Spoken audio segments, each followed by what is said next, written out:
Radhe Radhe everyone. तो जैसे कि आप लोग देख ही चुके हैं कि हम लोग जा रहे हैं उज्जैन। तो आज सुबह सुबह 7 बजे उठकर मैंने फटाफट से नहा धो के तैयार होने लगी। जब तक मैं तैयार हो रही थी तब तक माधव सो रहे थे, तो उसको उठाया नहीं। मैंने कहा उसको सोने देती हूँ ताकि वो परेशान ना हो और उसकी नींद पूरी हो जाए तो पूरा दिन आराम से निकलता है। तो मैं फटाफट से तैयार हुई, कुछ लिप ग्लॉस वगैरह लगा लगू के, और आज मैंने सिंपल चोटी करी। बाल तो कल ही धो लिए थे, आज सोचा सिंपल चोटी ही कर लेती हूँ। जैसे कि आपको पता है कि सावन का महीना चल रहा है, तो इस टाइम पर उज्जैन जाना और महाकाल के दर्शन करना भी बहुत ही बड़ी बात है। तो ये हम लोग का प्लान बहुत एकदम बन गया, कुछ फिक्स्ड नहीं था, बहुत ही सडन प्लान था।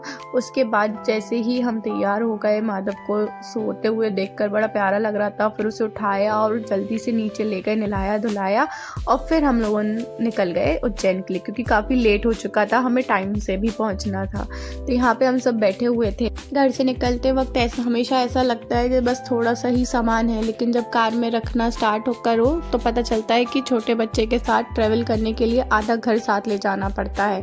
तो बस सारा सामान लिया ज़रूरत का। माधव के ज़रूरत का सामान लेना बहुत ही ज़रूरी है, अगर इसका एक भी चीज़ रह जाती है तो बहुत दिक्कत होती है, बहुत परेशानी हो जाती है। आज तो माधव की खुशी का ठिकाना ही नहीं था। उसे तो गाड़ी में बिठा दो, कहीं ले जाओ, वो बड़ा खुश हो जाता है। फिर जैसे ही घर से निकले तो थोड़ी देर के बाद पता चला कि रोड ख़राब है आगे गाड़ी नहीं जा सकती। तो भाई साहब इतनी परेशानी हुई उस टाइम पे, गाड़ी को पीछे करना, आगे करना, जैसे तैसे वहाँ से हम लोग निकलने की कोशिश कर रहे थे। तो पापा गाड़ी चला रहे थे पहले, बट फिर पीछे बैठे हुए थे। फिर जब इन्होंने देखा कि दिक्कत आ रही है तो इन्होंने गाड़ी खुद चलाना स्टार्ट कर दी। तो पापा पीछे आ गए थे और ये आगे चले गए थे। फिर इन्होंने गाड़ी निकाली वहाँ से, क्योंकि साइड में इतना बड़ा गड्ढा था।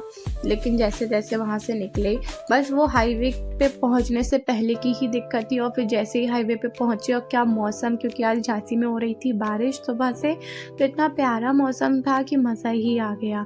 उसके बाद चलते हुए फिर कुछ टाइम बाद हम लोगों ने एक जगह पर ब्रेक लिया, थोड़ा सा फ्रेशन अप होने के लिए। तो पेट्रोल पंप पर हम लोग रुके थे, यहाँ पे तो कुछ खाया पिया, और फिर उसके बाद हम लोग बैठ के थोड़ा सा माधव को नॉर्मल करा रहे थे, क्योंकि कंटिन्यूस उसे गाड़ी में लेके बैठना बहुत मुश्किल है। तो यहाँ पे सबसे पुच्चियाँ ले रहा था, उसे बड़ा मज़ा आता है सबसे पुच्ची लेने में। ऐसा कोई नहीं होगा जो रह जाए, और उसके आसपास भी जो लोग होंगे सबसे पुच्ची चाहिए। फिर उसको दूध वूध पिलाया, और फिर तक हम लोगों ने भी थोड़ा यहाँ वहाँ टहल लिया, क्योंकि बहुत लंबा रास्ता है और कंटिन्यूस गाड़ी में बैठना बहुत मुश्किल हो जाता है। तो यहाँ पे हम लोग फिर थोड़ा सा टहलने लगे। और आपको मेरे आने वाले व्लॉग में पूरा उज्जैन का ट्रिप कैसे प्लान करें, क्या करें और क्या ना करें, वो ज़रूर समझ में आ जाएगा। तो अगर आप सावन के महीने में उज्जैन जाना चाहते हैं तो इस वीडियो को शेयर कर दीजिए अपने फ्रेंड्स के साथ। और इस बार हमारे साथ पूरी फैमिली है, तो जाने में अलग ही मज़ा आ रहा है, मतलब बहुत ही हंसी मजाक हो रहा है, एंजॉयमेंट हो रहा है। तो ये ट्रिप तो बनती है फैमिली के साथ, तो मैं सजेस्ट करूँगी कि आप लोग भी होकर आए उज्जैन। इतना प्यारा मौसम है, तो प्लीज़ ज़रूर जाएं और अपने रिव्यू शेयर करें। तो यहाँ पर हम लोग गाड़ी में बैठ गए, अब भैया पीछे आ गए थे और ये गाड़ी आगे बैठ गए थे, और फिर से पापा गाड़ी चलाने लगे।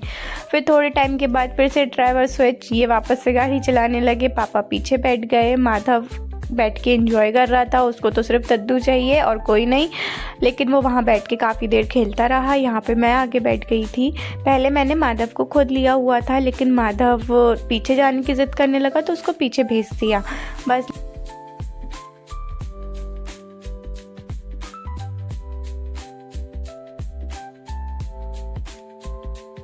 इस पर हमारे साथ जा रहे हैं हमारे लाला, बड़े लाला। माधव छोटे लाला हैं, ये बड़े लाला है, तो इनको भी हम लेके जा रहे हैं। और इनको भी ले जाने का पहले कोई प्लान नहीं था, बट पापा के मन में आया है कि अब महाकाल जा रहे हैं तो इनको तो लेके जाना ही पड़ेगा। तो ये भी हमारे साथ आ गए, तो ये भी आराम से आके बैठे रहे, और इनकी वजह से तो समझो बहुत ही अच्छा सफ़र हुआ। और चीज़ें ऐसी हो गई थी लास्ट में आते आते, लेकिन इनका आशीर्वाद था, ये साथ में थे, तो सब कुछ बहुत अच्छा रहा। तो ये सब पूरी स्टोरी जानने के लिए आप प्लीज़ मेरे ब्लॉग को पूरा देखें, और इसके पूरे पार्ट्स भी मैं जल्दी ही डालूँगी, क्योंकि एक ही ब्लॉग में चीज़ें कवर करना बहुत मुश्किल है। इसी वजह से आज का सिर्फ ट्रैवल ब्लॉग है, लेकिन आने वाले ब्लॉग्स में आपको पता चलेगा कि कैसे लाला ने हमारी रक्षा करी है, कैसे चीज़ें अच्छी करी है कि हम लोग सही सलामत घर पर वापस आ गए। तो आप प्लीज़ मेरे आने वाले वीडियोस ज़रूर देखें। तो चैनल को सब्सक्राइब कर लीजिए, बेल आइकन को भी क्लिक कर दीजिए ताकि आपको आने वाली वीडियो का अपडेट आराम से मिल जाए। तो हम लोग यहाँ पर बस बैठे, कुछ मस्ती करी, चहल पहल हो रही थी, बहुत ज़्यादा गाड़ी में बातचीत हो रही थी, बड़ा मज़ा आ रहा था। फिर यहाँ पर हम लोग फिर से रुके, चाय का ब्रेक लिया।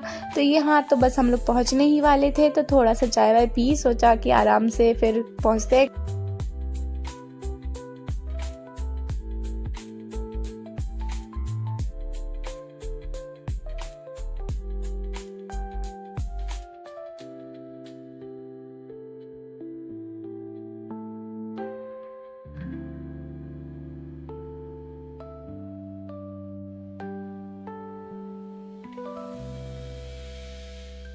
तो फाइनली हम लोग पहुंच गए। मैंने फटाफट से नहाया और उसके बाद सबके लिए चाय बनाई और माधव के लिए दूध भी गर्म कर दिया था, और लाला ने भी कुछ नहीं खाया था तो उनके लिए भी दूध गर्म कर दिया था। और यहाँ पे टोस्टर रखा हुआ था तो सबके लिए टोस्ट भी बना दिए। इसके बाद अब मैं देती हूँ आपको टूर। तो ये हमने यहाँ पे बुक किया हुआ था एयरबीएनबी। तो ये काफ़ी नॉर्मल प्राइस में हो गया था क्योंकि हम 5 लोग थे और हम लोग होटल बुक करना चाह रहे थे, बट होटल बहुत एक्सपेंसिव पड़ रहे थे। तो हम लोगों ने सोचा एयरबीएनबी ही बुक कर लेते हैं। तो ये काफ़ी अच्छा घर है। तो यहाँ पे मतलब ये रूम था, यहाँ पे आराम से लाला को बिठा दिया था। ये छोटी सी किचन थी जो कि बड़ी प्यारी लग रही थी। सारा ज़रूरत का सामान था, ऐसा कुछ भी नहीं था जो ना हो यहाँ पे हमें बाहर से लाना पड़े।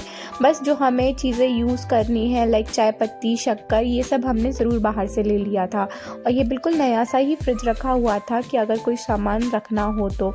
ये एक यहाँ पर 2 बाथरूम थे, एक वॉशिंग एरिया था और एक पॉटी एरिया था। तो फिर यहाँ पे ये दूसरा रूम था, यहाँ पे प्रॉपर बेड डला हुआ था, ये क्वीन साइज बेड था और एसी वेसी सब कुछ था यहाँ पे। सब इतना प्यारा लग रहा था ये रूम। एक कबर्ड भी थी। तो नीचे सिर्फ 2 ही रूम है, एक आगे वाला हॉल एरिया और एक ये बेडरूम। तो सेम इसमें तो हम नहीं हो पाते, तो इन्होंने ऊपर हमें एक बेडरूम अलग से दिया हुआ था। और सेम मतलब पूरा घर ही था एयरबीएनबी पे, मतलब हम लोगों ने पूरा घर ही बुक कर लिया था। तो उसमें हमें 2 बेडरूम मिल गए थे और 2 हॉल मिल गए थे और ऊपर टीवी भी लगी हुई थी ताकि माधव अपना कार्टून देख सके।